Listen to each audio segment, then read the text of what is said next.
Todos acharam? João 2, a partir do versículo 12, diz assim a palavra do Senhor. Depois disto, desceu ele para Cafarnaum com sua mãe, seus irmãos e seus discípulos, e ficaram ali não muitos dias. Estando próxima a Páscoa dos judeus, subiu Jesus para Jerusalém. Encontrou no templo os que vendiam bois, ovelhas e pombas, e também os cambistas assentados. Tendo feito um azorrague de cordas, expulsou todos do templo, bem como as ovelhas e os bois. Derramou pelo chão o dinheiro dos cambistas, virou as mesas, e disse aos que vendiam as pombas: Tirai daqui essas coisas, não façais da casa de meu pai casa de negócio. Lembraram-se os seus discípulos de que está escrito: O zelo da tua casa me consumirá. Perguntaram-lhe, pois, os judeus: Que sinais nos mostras para fazeres essas coisas? Jesus lhes respondeu: Destruí este santuário, e em 3 dias o reconstruirei. Replicaram os judeus: Em 46 anos foi edificado esse santuário, e tu em 3 dias o levantarás? Ele, porém, se referia ao santuário do seu corpo. Quando, pois, Jesus ressuscitou dentre os mortos, lembraram-se os seus discípulos de que ele dissera isso, e creram na Escritura e na palavra de Jesus.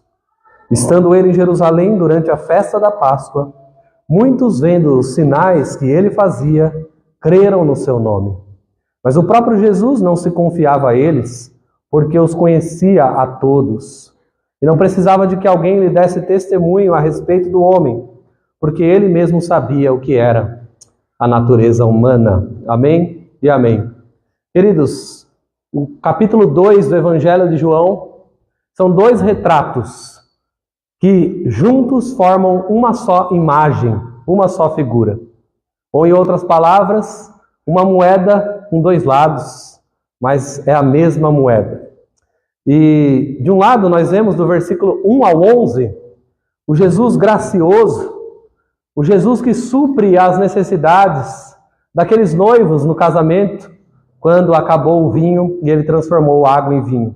Jesus estava ali presente como convidado, e Jesus, de forma tão bondosa, graciosa, supriu aquela necessidade, não deixando que a vergonha, o vexame, atingisse aquela festa, e então ele transformou de forma miraculosa água em vinho, como bem sabemos. Mas por um outro lado, do versículo 13 ao 25, o texto que nós lemos, nós vemos que o mesmo Jesus está irado. Nós vemos a ira e o zelo do Filho de Deus em relação ao templo, que havia sido transformado numa casa de negócio, em comércio, com cambistas e comerciantes vendendo e lucrando dentro do templo. Obviamente, irmãos, não é nenhuma coincidência o fato desses 2 relatos estarem juntos aqui neste capítulo de número 2. Esse capítulo é incrível e ele mostra as 2 facetas do Senhor Jesus, 2 relatos aparentemente tão distintos, aparentemente até antagônicos, mas que, quando colocado lado a lado, nos mostram 2 atitudes de Jesus que revelam a sua identidade como Filho de Deus. Queridos, não há nenhuma pessoa em todo o universo que consegue reunir 2 características tão distintas em si mesmo, a não ser Jesus Cristo.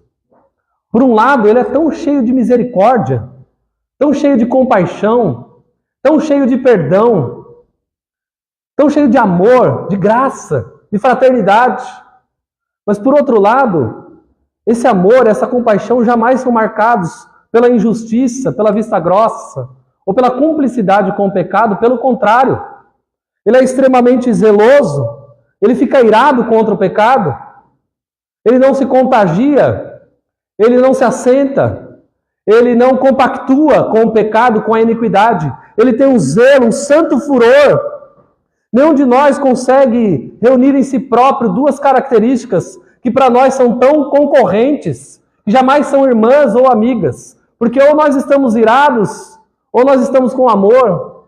E é difícil para nós, como seres humanos carnais e falidos, reunirmos uma santidade zelosa, cheio de amor, como Jesus o faz. E é relatado aqui nesse capítulo de número 2. Eu quero dizer para você que isso acontece, porque Jesus é tanto cordeiro como leão. Por um lado, ele está naquele casamento como um cordeiro, já revelando a sua identidade, que João Batista tinha dito a respeito dele, o Cordeiro de Deus que tira o pecado do mundo. Mas ele também é leão, ele é o leão da tribo de Judá. E o próprio evangelista João, o discípulo a quem Jesus amava, escreveu sobre essas duas facetas, sobre essa identidade de Jesus. Foi João que recebeu a revelação de Deus lá na ilha de Patmos, o Apocalipse, e lá ele escreveu sobre o Cordeiro Leão. Lá ele escreveu sobre a identidade do Jesus poderoso, ressurreto, glorificado, dono de tudo, poderoso, aquele que conquistou para si um povo, e aquele que é dominador. Lá no versículo de número 5, do capítulo 5, está escrito assim em Apocalipse: não chores, eis que o leão da tribo de Judá, a raiz de Davi, venceu para abrir o livro e seus 7 selos. Então vi no meio do trono e dos 4 seres viventes, e entre os anciãos de pé, um cordeiro, como tendo sido morto. E lá no verso 12 diz assim: digno é o cordeiro que foi morto, de receber o poder e riqueza, a sabedoria e força e honra e glória e louvor. Então ouvi que toda criatura que há no céu e sobre a terra, debaixo da terra e sobre o mar, e tudo que neles há, estava dizendo: aquele que está sentado no trono e ao Cordeiro, seja o louvor e a honra e a glória e o domínio pelo século dos séculos. João, o discípulo a quem Jesus amava, mostra a identidade do Cordeiro e mostra a identidade do leão. Mostra a identidade daquele que veio e de forma submissa obedeceu ao Pai e foi até a morte, morte de cruz, mas que triunfou sobre a morte, que levantou do sepulcro e que vive e reina pelo século dos séculos e que há de voltar como leão da tribo de Judá.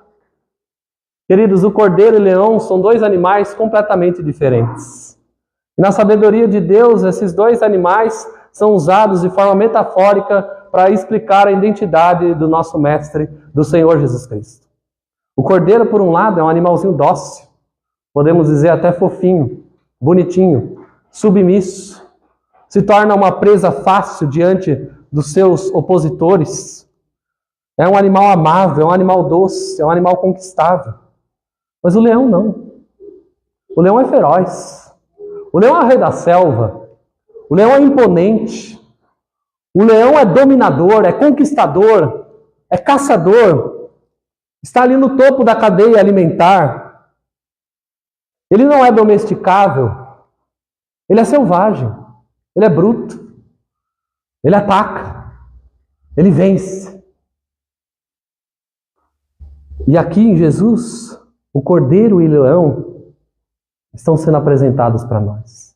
De modo que no leão nós vemos o cordeiro, e no cordeiro nós vemos o leão.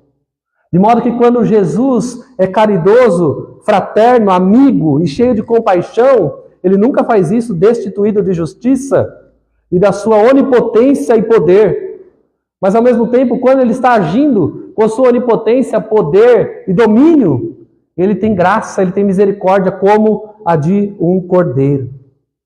E o cordeiro estava na festa, transformou água em vinho, provisionou, cuidou daquele momento.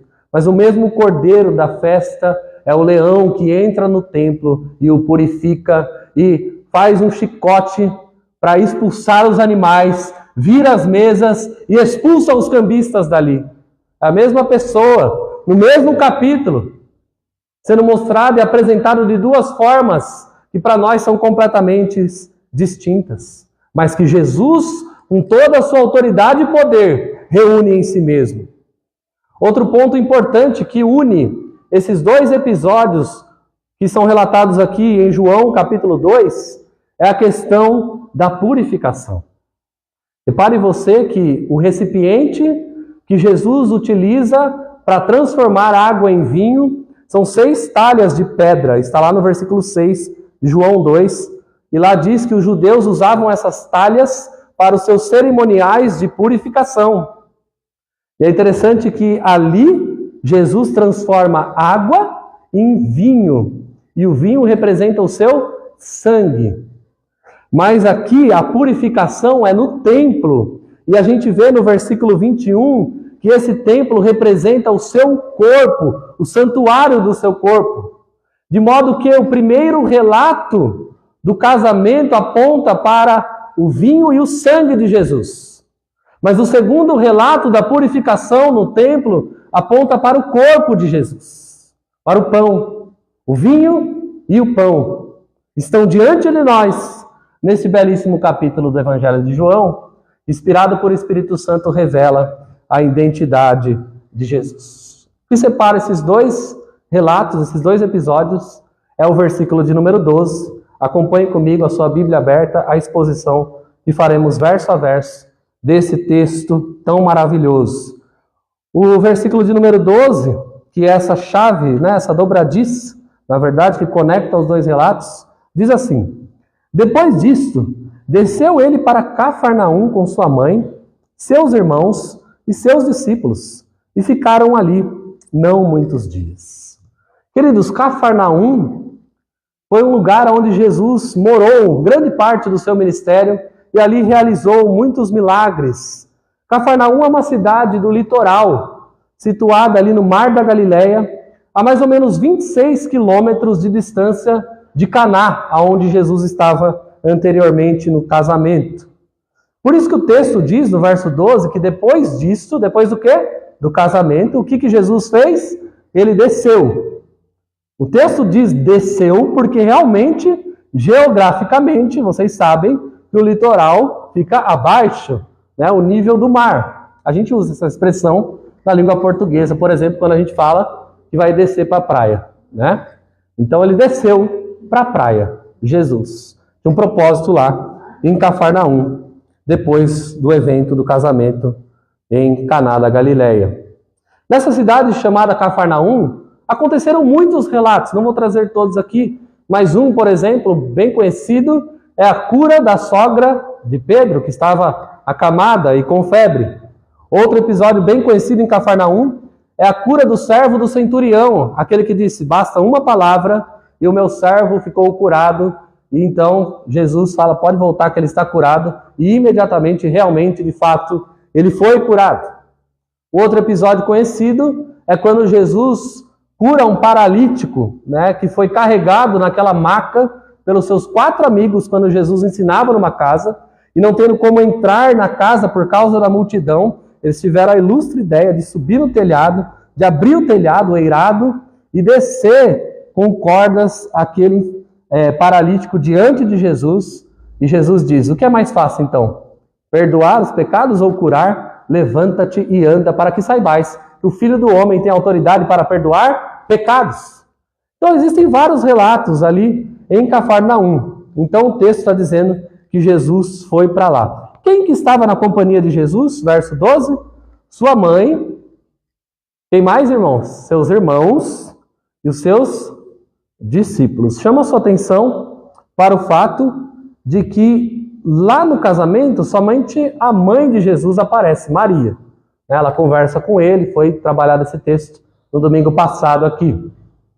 Mas é bem evidente que os irmãos de Jesus também estavam na festa, porque logo depois disso, Jesus, sua mãe e seus irmãos desceram para Cafarnaum. Então, por mais que no relato anterior seja omitido os irmãos, nos parece que eles estavam juntos ali.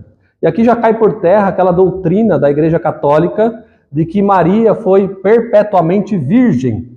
Essa é uma doutrina que eles ensinam e eles distorcem esse texto dizendo que, na verdade, a palavra aqui é primos ou algum outro parente de sangue. Mas o texto é bem claro, que depois que Maria teve Jesus de forma virginal, pelo poder do Espírito Santo, ela teve outros filhos, O texto de Lucas também diz que ela não conheceu José antes de Jesus, mas depois certamente, provavelmente, nós já afirmamos, nem provavelmente, né? Certamente, podemos dizer que ela teve irmãos, teve filhos, né? E Jesus teve irmãos. Os discípulos também o acompanham já nessa jornada, porque eles precisam enxergar esse próximo relato que vai acontecer lá no templo em Jerusalém. E eu chamo essa atenção também para o fato de que José não aparece aqui, certo? Se José estivesse nessa companhia aqui com eles, o nome de José teria sido mencionado, o que não acontece. Então os estudiosos entendem que quando Jesus iniciou o seu ministério aos 30 anos de idade, o seu pai, José, pai adotivo, podemos dizer, né? Porque Jesus é filho do Espírito Santo, na forma paterna, né? Já havia falecido, por isso que ele não aparece mais. Tanto é que daqui para frente, o nome de José já não é mais mencionado nos evangelhos, tá? E quando Jesus estava lá na cruz do Calvário, ele fala para o próprio João, para ele cuidar de Maria, indicando assim o seu estado de viuvez. Então o fato é que José cumpriu a paternidade, mas em algum momento da história, nesses 30 anos, ele faleceu, tá? E o texto nos diz, no versículo de número 12 ainda, que eles não ficaram ali muito tempo, né? A linguagem ficaram ali não muitos dias. Não podemos dizer exatamente 3, 4, 10, nós não sabemos o que está na mente do autor aqui quando ele diz não muitos dias, mas o fato é que Jesus, nesse momento, não permaneceu em Cafarnaum. E o porquê que não permaneceu, o próprio texto nos diz no versículo 13, a razão, porque a festa da Páscoa se aproximava. E a festa da Páscoa era a festa mais importante de Jerusalém, e é isso que diz aí no versículo de número 13. Estando próxima a Páscoa dos judeus, subiu Jesus para Jerusalém. Ele diz, o que é a Páscoa? Segundo as Escrituras. A Páscoa é um momento simbólico, mas também histórico, significativo na vida do povo de Deus. Ela começou lá depois das 9 pragas que Deus mandou sobre os egípcios, e lá naquela última noite, o pacto que Deus fez com os israelitas foi qual? Vocês devem celebrar a Páscoa na casa de vocês, vocês devem sacrificar um cordeiro, devem pegar o seu sangue, devem passar nos umbrais e nas vergas das portas, porque à meia-noite o anjo da morte vai passar, e as casas que não tiverem o sangue nos umbrais de suas portas, os primogênitos morrerão. Então o anjo passou por cima dessas casas. Páscoa significa passar por cima, dando uma libertação. Então essa é a 10ª praga. E daquele momento em diante, então, o povo de Deus foi liberto da escravidão, atravessaram o Mar Vermelho e foram em direção à Terra Prometida, como todos conhecem a história bíblica. Mas Deus, ele sancionou a Páscoa não somente para ser celebrada naquela noite, mas anualmente, depois daquele evento, eles deveriam celebrar a Páscoa em família. Toda a família era obrigada a celebrar a Páscoa, né? E era obrigado também todos os homens maiores de 12 anos a subirem para o templo em Jerusalém na festa da Páscoa. A festa da Páscoa, ela tem apenas um dia, mas ela é seguida pela festa dos pães asmos, que demora mais 6 dias, completando assim 7 dias. E esses 2 eventos, para o evangelista aqui, é chamado de Páscoa dos judeus, tá? Então, quando a Bíblia fala Páscoa dos judeus, está falando sobre esse evento. Então, todo homem maior de 12 anos, e uma vez por ano, no dia da Páscoa, deveria subir para Jerusalém. E a pergunta é, por que Jesus teve que ir para a Páscoa? Teve que ir para essa festa? Teve que subir para Jerusalém nesse evento? Bom, primeira coisa é porque ele foi um cumpridor da lei. Ele era judeu. Ele nasceu no estado de sob a lei. E ele não veio para revogar a lei, ele veio para cumprir. Então, ao ser batizado por João Batista, ele está cumprindo a lei. E ao ir para Jerusalém na festa da Páscoa, ele está cumprindo a lei. Então, o primeiro motivo ele foi porque ele era obediente. É interessante porque a gente não vê nos evangelhos quantas vezes Jesus celebrou essa Páscoa. Mas podemos inferir que anualmente ele ia lá, certo? Mas a Bíblia diz também que aos 12 anos de idade, Ou seja, quando ele teve que subir junto, provavelmente com seu pai José, para pagar o tributo e participar da festa, chegando lá, o que ele fez? Discutiu com os doutores da lei, já exemplificando e mostrando toda a sua sabedoria. Então, esse relato dos 12 anos é contado. Depois não conta mais nada, provavelmente ele subiu, mas agora está contando de novo a primeira ida para a festa da Páscoa. O evangelista João fala sobre 3 vezes que Jesus vai lá. Então, o segundo motivo que eu queria dizer para vocês, o porquê que Jesus subiu para a festa da Páscoa, não foi só para cumprir a lei, mas foi porque ele mesmo seria sacrificado numa Páscoa. 1 Coríntios 5 diz que ele é o nosso Cordeiro Pascal. Agora você imagina Jesus, queridos, indo até a festa, e João é o evangelista que mais menciona as festas judaicas, festa dos tabernáculos, festa de Pentecostes, por aí vai. Lá em João 7 a gente vê a festa dos tabernáculos. Mas quando ele vai lá, nesse primeiro ano de ministério, o que estava no coração de Jesus, queridos? Vocês imaginam? Ainda não é esse ano, não é agora. Eu vou voltar aqui, daqui a pouco. Mais 2 anos eu volto aqui. E é aqui que eu vou ser exposto e crucificado. Então Jesus já está se identificando com a festa. Ele é tanto o dono da festa, o anfitrião, porque ele é o dono de tudo, mas ele é o próprio sacrifício da festa. Se ele faz com a festa dos tabernáculos também, lá em João 7, 37, quando ele diz que ele é a água da vida. E aquele que beber dele jamais terá sede novamente. Pelo contrário, dele jorrará uma fonte para a vida eterna.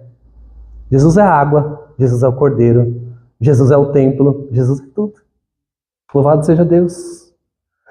E então, queridos, é interessante também que quando a gente lê os 4 evangelhos, os outros 3 que são chamados de sinóticos, né?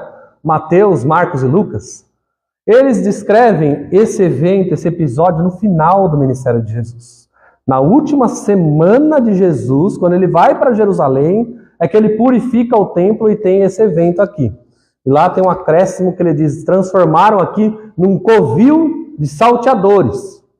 Aí a discussão teológica é a seguinte, primeira hipótese, o evangelista João não está preocupado com cronologia dos eventos, mas está preocupado com conexões teológicas, por isso que ele puxou o relato lá do final, aqui para o começo da sua carta. Essa é a primeira hipótese.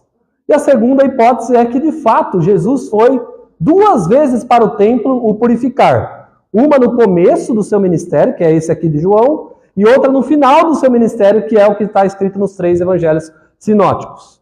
Eu sou tendencioso, eu não quero fazer nenhuma apologia teológica aqui, mas de que teve 2 purificações. Uma agora, uma no final. Mostrando que ele tem zelo no começo e tem zelo no fim. Mostrando que primeiro ele foi lá e fez isso, virou as mesas e por aí vai, mas 3 anos depois ele volta lá e a coisa está do mesmo jeito e ele faz de novo. Mostrando assim o seu zelo, a sua ira, e você vai achar argumentos para ambas as interpretações, tá bom? Tanto que teve 2 purificações do templo, ou como só teve uma e está colocada em 2 momentos diferentes do evangelho. Mas entre nós isso daí não muda nada. Se Jesus purificou uma vez ou 2, o que nos importa é que Jesus purificou o templo. E esse é o texto que eu quero trazer algumas lições aqui para vocês nessa manhã. A primeira lição, do versículo 14 ao 16, é o zelo de Jesus pela casa de Deus. O zelo de Jesus pela casa de Deus. Verso 14. Encontrou no templo os que vendiam bois, ovelhas e pombas, e também os cambistas assentados, tendo feito uma zorraga de cordas. Expulsou todos do templo, bem como as ovelhas e os bois, derramou pelo chão o dinheiro dos cambistas, virou as mesas e disse aos que vendiam as pombas, tirai daqui essas coisas, não façais da casa de meu pai casa de negócios. A palavra negócio aqui pode ser traduzida por mercado. Talvez uma boa tradução é o empório. Vocês estão trazendo uma conotação que não é religiosa, mas é venda, comércio e lucratividade. O pior, vocês estão fazendo isso de forma corrupta. Nós vamos ver isso. Mas antes disso, a pergunta é, que templo é esse? Que templo é esse que Jesus chegou e viu esse cenário comercial rolando e acontecendo que o deixou irado? Bom, você precisa entender a história dos templos. Deus sempre quis habitar com o seu povo, e Deus sempre mandou construir lugares nos quais ele manifestaria a sua glória, a sua Shekinah, o seu poder. O primeiro lugar que Deus mandou construir foi o tabernáculo. Por meio de Moisés, todo o livro de Êxodo, na verdade a segunda parte dele, nós vemos a descrição e as características do tabernáculo que Deus mandou Moisés erigir. Esse tabernáculo era um templo móvel, uma espécie de barraca grande, que o povo podia montar e desmontar e migrar pelo deserto. Deus ali manifestava a sua glória. Mas depois da época de Davi, veio o filho dele, Salomão, e Salomão constrói o primeiro templo físico de verdade, definitivamente. Ele construiu o primeiro templo, sabe aonde? No Monte Moriá. O Monte Moriá é exatamente o lugar que Abraão levou Isaque para ser sacrificado. Lá em Gênesis capítulo 22, você vê esse relato. O templo foi erigido no mesmo lugar que Deus poupou Isaque e proveu o cordeiro para morrer no lugar de Isaque. Proveu o sacrifício. Olha que interessante. É lá em cima que Salomão construiu esse belíssimo templo. A gente vê lá em Crônicas, no livro de Reis, todo o aparato, a madeira, as pedras preciosas que Salomão trouxe. Salomão foi um homem riquíssimo, poderosíssimo, sábio. E ele não poupou dinheiro nem esforço para construir esse templo. Ele era suntuoso, ele era belíssimo. Hoje a gente tem uma reprodução que talvez não seja tão fiel lá em São Paulo. Nem vou mencionar as motivações pelas quais ele está levantado ali, mas você já deve imaginar. O que aconteceu com esse templo? A Bíblia diz que no ano de 586 a.C., os babilônicos invadiram Jerusalém sob comando de Nabucodonosor e esse templo foi destruído. Não só o templo foi destruído, mas o povo foi levado cativo para a Babilônia, onde permaneceu lá durante 70 anos. Você tem a história de Daniel, você tem o contexto de Jeremias, e por aí vai, os profetas narram essa história. Você tem o Salmo 137, que relata a tristeza do povo de Deus na Babilônia, e por aí vai. Dados 70 anos, eles voltam para Jerusalém. E a gente tem a história de Neemias reconstruindo os muros, de Esdras trazendo a lei, e você tem Zorobabel, que foi o engenheiro-chefe responsável pela reconstrução do templo, ou construção, porque praticamente não sobrava nada dele. E o que aconteceu com o templo de Zorobabel? A gente aprendeu o livro de Neemias aqui, muros construídos em 52 dias, o livro de Esdras fala do templo novamente. O que aconteceu? Foi saqueado novamente, 169 a.C., ele foi saqueado pelos sírios, uma imagem de Zeus foi levantada lá dentro, e depois, por ordem de Antíoco IV, eles fizeram uns sacrifícios lá, chegaram a sacrificar um porco lá dentro, o que gerou a revolta dos judeus, que é narrada nos livros apócrifos, no Intertestamento, vamos dizer, no período entre o Antigo e o Novo Testamento, você lê a revolta dos Macabeus, foi justamente por causa dessa invasão. Mas não é esse templo ainda, porque depois que então ele foi destruído, quem vai levantar novamente? 20 anos antes de Cristo, vem Herodes e não só reforma, mas amplia, constrói muros, e então esse templo que Jesus está é o templo de Herodes. Tá? O texto nos diz que eles dizem que foi em 46 anos que foi construído, mas na verdade foi mais, porque depois desses 46 ele ainda continuou em processos de crescimento da sua construção, e ele só foi derrubado no ano 63, quando os próprios romanos invadiram, depois no ano 70 e destruíram.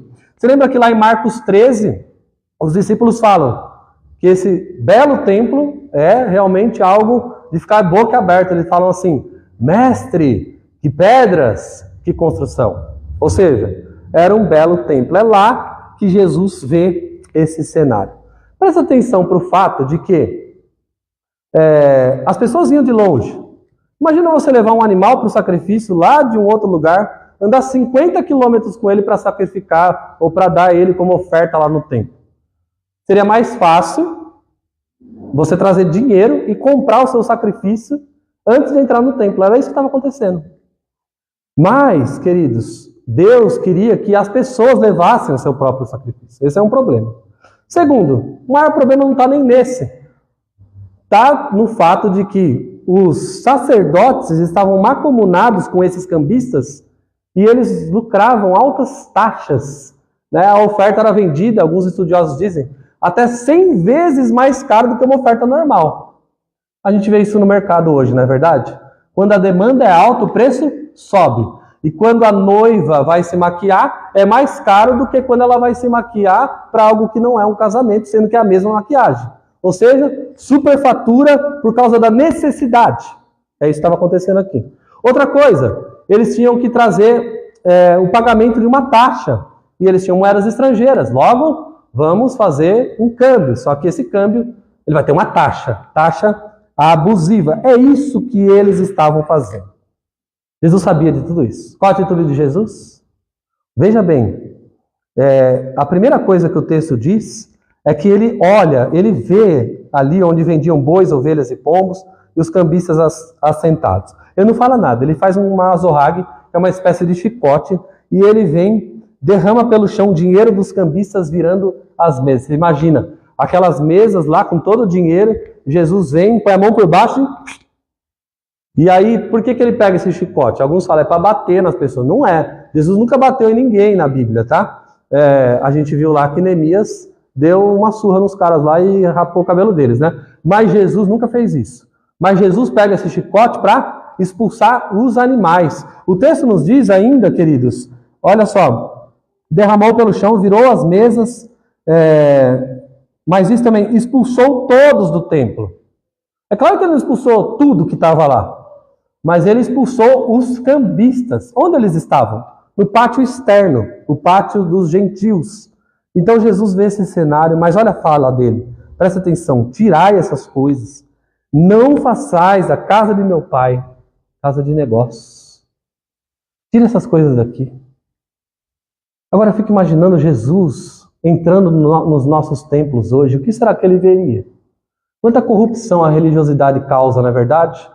Como homens truculentos e gananciosos extorquem a fé alheia das pessoas por causa de sua ingenuidade, e às vezes nem ingenuidade, a sua própria vontade de enriquecer facilmente. Então essa troca baseada em barganha acontece na religião em todos os lugares. Sempre aconteceu, e acontece até hoje. Mas o zelo pela casa de Deus consome Jesus. Porque ele ama a presença do Pai, porque ele ama o lugar de adoração. E aqui o leão feroz, ele brada em alta voz, saiam daqui, não façam da casa do meu Pai casa de comércio, casa de negócio.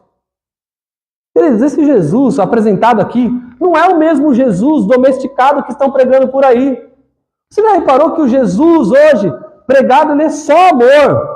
Muitos falam do amor de Jesus, mas poucos falam da sua justiça implacável. É muito fácil eu apresentar um Jesus segundo os meus próprios desejos. É muito fácil você pegar a Bíblia e falar isso não, isso sim. Isso não, isso sim. Isso eu descarto, isso aqui não serve, isso aqui serve. Ah, isso é mandamento, mas Deus sabe por que eu não pude cumprir. Ah, Jesus mandou assim, mas é difícil fazer isso, né? Será que precisa mesmo? Muitos têm um Jesus à sua própria vontade, talvez porque queiram que Jesus seja alguém somente domesticado. Mas Jesus não é domesticável, Jesus é um leão selvagem. Jesus é feroz, Jesus é implacável. E quando as coisas estão erradas, Jesus brada em alta voz, saiam daqui. Está cumprindo aqui Malaquias 3, envio o meu mensageiro, que preparará o caminho diante de vós, o mensageiro já tinha vindo, e agora ele virá ao seu templo, o Senhor, a quem buscais, o anjo da aliança. Ele apareceu. Ele veio para purificar o templo.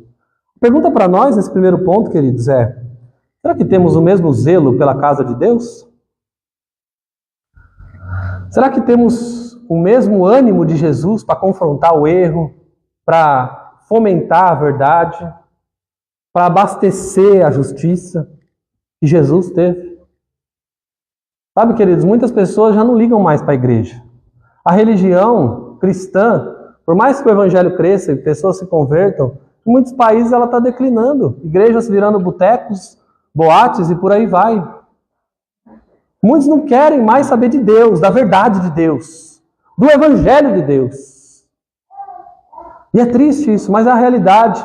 Porque nos últimos dias o amor de muitos se esfriaria. Mas Jesus é o nosso exemplo máximo. E ele diz, não façam da casa do meu pai casa de negócio. E se não é casa de negócio, é casa do quê, meus irmãos? É casa de oração. É casa de arrependimento. É casa de jejum. É casa de intercessão. É casa da palavra e do pão de Deus. É casa dos sacramentos. É casa da comunhão. É casa da santidade. É isso que nós fazemos. É por isso que estamos aqui. Esse é o primeiro ponto. Segunda coisa. Esse ato de Jesus gera um duplo resultado. Primeiro, incredulidade. Veja o versículo 18.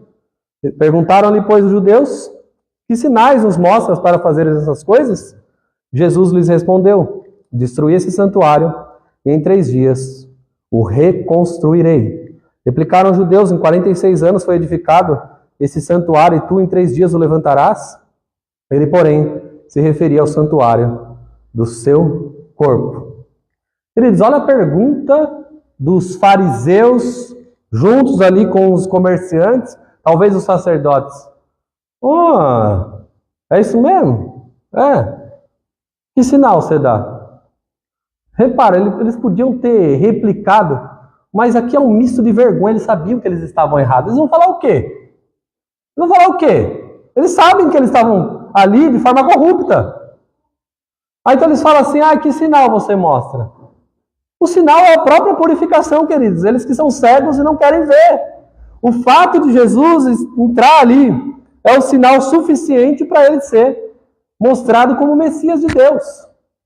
Mas, queridos, para quem não crê, nem todos os sinais são suficientes.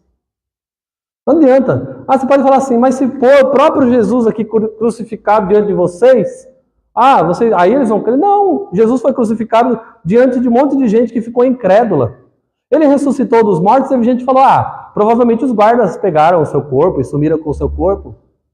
Agora, não é falta de evidências que o cristianismo carece.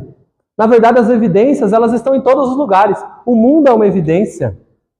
A criação é uma evidência. O amor de Jesus é uma evidência. E há uma evidência, um sinal dentro de nós. Nós cremos, temos a plena convicção porque o Espírito Santo da promessa está em nós. Para quem não crê, nenhum sinal é suficiente. E veja, então, o sinal que Jesus responde, então destrói esse corpo e você vai ver um sinal de verdade. Em 3 dias, ele será ressurreto. É claro que ele fala, destrói esse templo, e eles não entendem, né? Eles falam, ele está falando da destruição deste lugar, do templo de Herodes. Mas o texto, o evangelista João, diz que ele se referia ao santuário do seu corpo. É interessante que lá no final do evangelho, eles distorcem essas palavras de Jesus.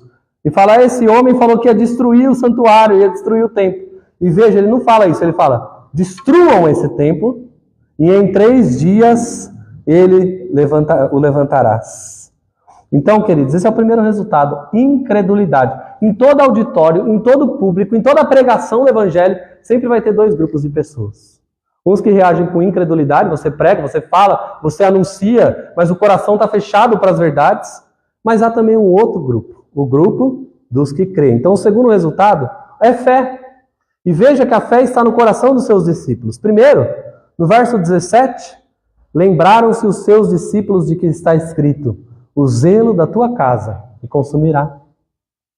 Eles olham para aquela cena e eles falam assim, ele é o Messias. E aqui eles lembram do Salmo 69, versículo 9. Então eles lembram, eles conheciam a Bíblia, eles conheciam o Antigo Testamento. Na hora que eles veem o Cordeiro, que é leão, agora agindo dentro do templo e purificando o templo, eles se lembram das Escrituras. Eles creem em Jesus, como o Messias de Deus. E logo lá no final, no verso 22, no final dessa parte, diz que depois que Jesus ressuscitou dos mortos, eles se lembraram de novo e creram na Escritura e na palavra de Jesus.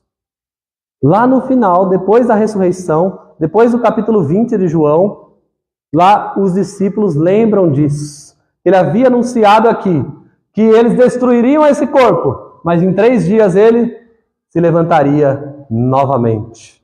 Então, o segundo resultado é fé. Fé em quê? Veja o final do verso 22. Eles creram na Escritura e na palavra de Jesus, que são a mesma coisa. A palavra de Jesus é a própria Escritura. Mas terceiro e último lugar, eu queria falar sobre o relato final a respeito da natureza de Jesus. É isso que escreve aí de 23 ao 25. Fala que ele estava em Jerusalém durante essa festa, e muitos vendo os sinais que ele fazia, creram no seu nome. Mas o próprio Jesus não se confiava a eles, porque o conhecia a todos. É interessante, queridos, porque fé é confiança. A mesma palavra que é usada aí, Jesus não se confiava a eles, é a palavra que está traduzida como creram. Ou seja, eles confiaram em Jesus, mas Jesus não confiou a eles. Aí você pode perguntar, mas por que está acontecendo um negócio desse aqui? Por que a Bíblia faz questão de dizer que eles veem os sinais, eles creram em Jesus, mas Jesus não se confiou a eles? Por quê? Porque essa é uma fé falsa. Porque essa é uma fé superficial. É possível ter isso, queridos. É possível você dizer que crê em Jesus por causa dos seus sinais, mas essa fé não converter de fato o seu coração. Há muitas pessoas assim. Há muitas pessoas que dizem crer em Jesus por causa dos sinais, por causa dos milagres, por causa da provisão, por causa da multiplicação de pães e peixes e por aí vai. Mas o coração não está envolvido num ato de adoração verdadeira ao Senhor. E Jesus, ele sabe exatamente disso. Tanto é que ele não se confiou a eles, diz o versículo de número 24. Não se confiou a eles. O texto termina então, queridos, verso 25. E esse versículo eu gostaria que você riscasse aí, sublinhasse na sua Bíblia, porque ele é ao mesmo tempo maravilhoso, mas assustador. Ele é maravilhoso porque ele fala sobre a onisciência de Jesus, sobre o conhecimento a respeito da nossa natureza, mas ele é assustador porque a nossa natureza é corrupta e caída. E Jesus a conhece muito bem. Ele não precisava de que alguém desse testemunho a respeito do homem, porque ele mesmo sabia o que era a natureza humana. Ninguém sabe como ele. E por que ele sabe o que é a natureza humana? Bom, o primeiro motivo é porque lá em Gênesis 1, 26, ele estava lá, junto com o Pai e com o Espírito Santo, quando é dito, façamos o homem à nossa imagem e semelhança. Lá estava o Verbo de Deus criando-nos. Foi Ele que nos criou. E ninguém nada, ninguém mais, ninguém menos sabe como Jesus sabe, porque Ele é o próprio arquiteto que desenvolveu quem nós somos, e não apenas o arquiteto, mas também o executador, e aquele que soprou os fôlegos de vida em nossas narinas, e é por isso que nós estamos vivos até hoje. Ele sabe disso, Ele te conhece. O salmista diz no Salmo 139 que antes de que nós fôssemos formados no ventre da nossa mãe, Ele já nos conhecia. Ele nos conhece, Ele nos criou, porque Ele é Deus. Mas tem mais, a segunda coisa, Ele nos conhece, não só porque Ele nos criou, mas porque Ele se fez um de nós. Então Ele experimentou na sua própria carne o que é a natureza humana. Fome, sede, sono, necessidades. Ele passou tudo que nós passamos. De modo que o autor de Hebreus diz que nós temos um sacerdote que se compadece das nossas fraquezas, porque ele assumiu a nossa natureza. Ele sabe quem nós somos. Eu quero dizer para você que esse Jesus que te criou é o mesmo Jesus que está aqui hoje. É o mesmo Jesus que conhece o teu coração, como ninguém conhece. Ele sabe cada inclinação, cada pensamento, cada desejo, cada anseio do seu ser, que mesmo você não sabe, que ninguém sabe. É assustador porque nós não gostamos de nada que seja revelado em nós. Não gostamos de exposição. Temos vergonha muitas vezes. Mas a Bíblia diz que Jesus não apaga a chama que fumega e nem pisa na cana quebrada. Ele nos conhece não para nos esmagar, não só porque Ele é um leão que prescruta com olhos de fogo tudo que somos, mas porque Ele também é um cordeiro que morreu por nós para nos dar uma nova natureza. A nossa natureza humana é caída, sim, mas o livro de Gálatas diz que os frutos do Espírito eles vão sendo desenvolvidos em nós. E que no final o Espírito vence a carne. e que a nova natureza vai permanecer e a velha será deixada para trás de uma vez por todas. E a Bíblia também diz que a nossa corrupção será transformada em corpos glorificados e jamais serão corrompidos novamente. Novas vestes, nova vida, nova natureza. É a vida do cristão, é a nossa vida para a glória de Deus. Queridos, eu termino dizendo que esse templo não foi apenas purificado por Jesus. O templo de Herodes ele foi substituído por Jesus. Jesus é o nosso templo. É nele que nos movemos, é nele que existimos. É nele que nós congregamos. Ele que está aqui nos unindo como um só corpo. A nossa fé é baseada nele. Paulo entendeu isso, ele diz, vocês são santuários de Deus, o Espírito de Deus habita em vocês. Ele, o próprio Deus, disse, habitarei e andarei entre eles, serei o seu Deus e eles serão o meu povo. Individualmente somos parte do corpo de Cristo, o Espírito Santo habita em nós, somos morada de Deus. Coletivamente somos a igreja do Senhor, o verdadeiro templo. Não mais de paredes, mas de pessoas, como pedras vivas, na linguagem de Pedro, que estão sendo edificados como um grande santuário para Deus, onde Deus habita, onde Deus se move, onde Deus transforma as trevas em luz, onde Deus transforma as vidas das pessoas.